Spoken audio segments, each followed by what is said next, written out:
ظلم عام طور پر ہم لوگ یہ سمجھتے ہیں کہ نا انصافی انجسٹس کو ظلم کہا جاتا ہے، اور وہ دوسرے کے اوپر جب بھی کیا جائے تو اس کو ظلم، بلکہ ظلم آدمی اپنے آپ سے شروع کرتا ہے۔ قرآن پاک میں کئی جگہوں پر اللہ نے یہ بیان فرمایا کہ وہ بڑا ظالم ہے جس نے اپنی جان پر ظلم کیا، دوسروں پر ظلم بعد میں ہوگا۔ تقریباً انسان اپنے آپ پر بھی تو ظلم کر رہا ہے، اپنے آپ پر ظلم کیسا ہوگا؟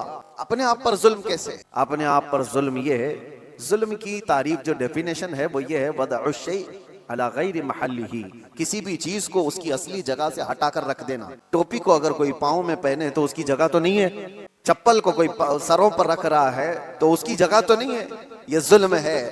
جس چیز کا جو مقام ہے اس کو وہاں پر رکھنا یہ انصاف، اور اس چیز سے اسے ہٹا دینا یہ ظلم۔ اس کو کیا کہتے ہیں؟ ظلم۔ کسی بھی چیز کی اصلی حیثیت سے اس کو ہٹا دینا۔ اب انسان اپنے آپ پر ظلم کیسے کر رہا ہے؟ اللہ نے تمہیں اشرف المخلوقات بنایا، اور اگر تم اپنے آپ کو جانور کی جگہ رکھ رہے ہو تو ظلم اپنے آپ پہ کر رہے ہو۔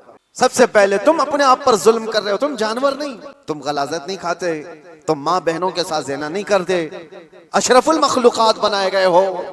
اللہ نے تمہیں عقل سلیم عطا کیا، سوجھ بوجھ کی طاقت عطا کیا، اچھے برے میں تمیز کرنے کا سلیقہ دیا، یہ ساری چیزیں اللہ نے تمہیں عطا کی ہیں۔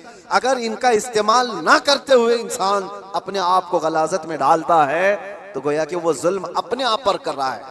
سب سے پہلے اس نے اپنے آپ پر ظلم کیا۔ جب کبھی کوئی گناہوں میں ملوث ہوتا ہے تو قرآن کہتا ہے اس نے اپنے آپ پر ظلم کیا ہے۔ اسی لیے توبہ کے متعلق جب بھی فرمایا گیا تو یہی کہا گیا جن لوگوں نے اپنی جانوں پر ظلم کیا ہے۔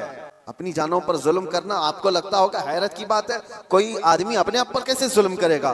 ظلم کا مطلب صرف وہی نہیں چاقو چھری تلوار سے مار دینا، ظلم یہ ہے اپنی حیثیت کو گرا دینا۔ جو مقام اللہ نے تجھے دیا تھا وہ چھوڑ کر تم کسی اور غلاظت پہ پڑ گئے، یہ سب سے پہلا ظلم ہے جو ہم نے اپنے آپ کے ساتھ کیا۔ انسان ہونے